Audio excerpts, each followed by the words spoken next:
بسم اللہ الرحمن الرحیم۔ تعارف سورہ الماعون مکمل ترجمہ پیش کر رہے ہیں۔ نام سورہ، آخری آیات کے آخری لفظ الماعون کو اس سورت کا نام قرار دیا گیا ہے۔ زمان نزول ابن مردویہ نے ابن عباس اور ابن الزبیر رضی اللہ تعالیٰ کا قول نقل کیا ہے کہ یہ سورہ مکی ہے، اور یہی قول عطا اور جابر کا بھی ہے، لیکن ابو حیان نے البحر المحیط میں ابن عباس اور قتادہ اور ضحاک کے یہ قول نقل کیا ہے کہ یہ مدینہ میں نازل ہوئی۔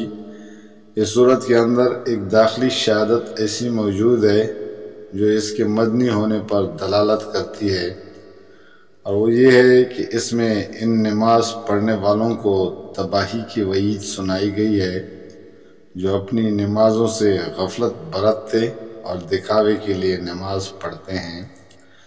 منافقین کی یہ قسم مدینے میں ہی پائی جاتی تھی، کیونکہ وہیں اسلام اور اہل اسلام کو یہ قوت حاصل ہوئی تھی کہ بہت سے لوگوں کو مصلحتاً ایمان لانا پڑا تھا، اور وہ مجبوراً مسجد میں آتے تھے، جماعت میں شریک ہوتے تھے اور دکھاوے کی نمازیں پڑھتے تھے تاکہ انہیں مسلمانوں میں شمار کیا جائے۔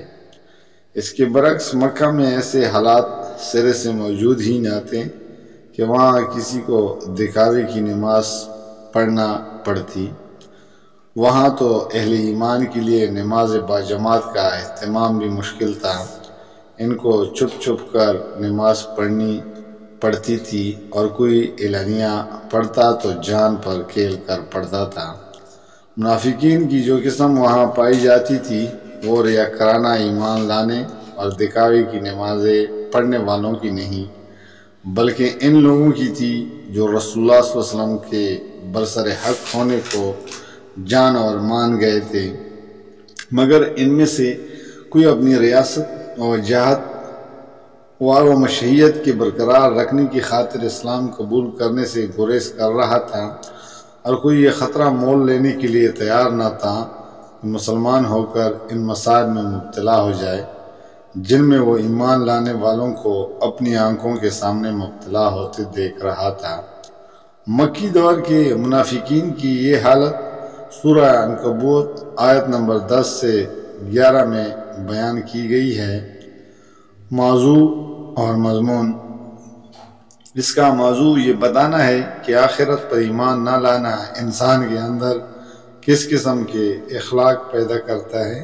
آیت نمبر 2 اور 3 میں ان کفار کی حالت بیان کی گئی ہے جو اعلانیہ آخرت کو جھٹلاتے ہیں، اور آخری 4 آیتوں میں ان منافقین کا حال بیان کیا گیا ہے جو بظاہر مسلمان ہیں مگر دل میں آخرت اور اس کی جزا و سزا اور اس کے ثواب و عقاب کا کوئی تصور نہیں رکھتے۔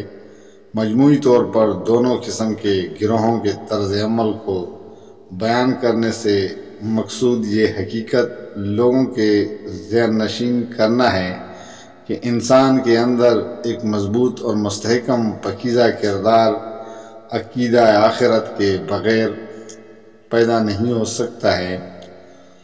سورہ الماعون کا مکمل ترجمہ پیش کر رہے ہیں۔ شروع اللہ کا نام لے کر جو بڑا مہربان نہایت رحم والا ہے۔ تم نے دیکھا اس شخص کو جو آخرت کی جزا و سزا کو جھٹلاتا ہے، وہی تو ہے جو یتیم کو دھکے دیتا ہے اور مسکین کو کھانا دینے پر نہیں اکساتا۔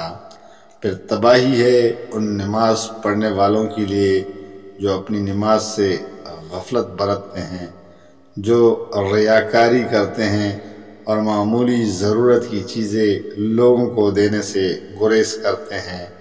جزاک اللہ، فی امان اللہ۔